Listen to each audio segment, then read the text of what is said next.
Alors, je tiens à vérifier donc la relation qu'on vient de découvrir dans un autre triangle rectangle.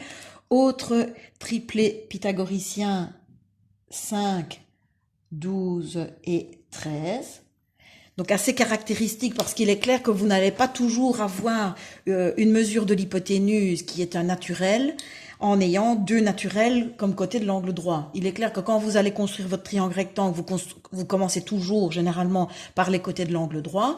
Vous déterminez des côtés de l'angle droit avec des mesures naturelles et vous vous attendez à avoir une mesure de l'hypoténuse qui est naturelle. Il n'en est rien.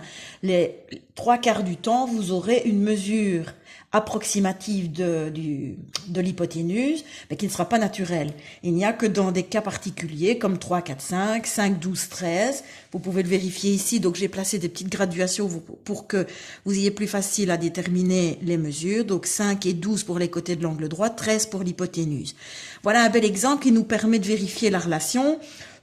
On s'imagine mal quand même de voir sur notre feuille tracer un carré de côté 12, 5, pas de souci, et encore moins celui de côté 13. Donc, je vérifie ma relation en élevant chacune de ces trois mesures au carré. Je vais commencer par 5, donc 5 au carré qui est égal à 25, ça on l'a déjà rencontré. 12 au carré, c'est l'occasion de vous rappeler que la liste des carrés parfaits est à connaître. 12 au carré, 144. 13 au carré est égal à 169.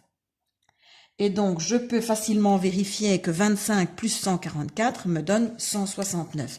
Donc, la relation semble être vérifiée dans les triangles rectangles. Quelconque rectangle, et on va voir par la suite si ça se vérifie dans d'autres triangles.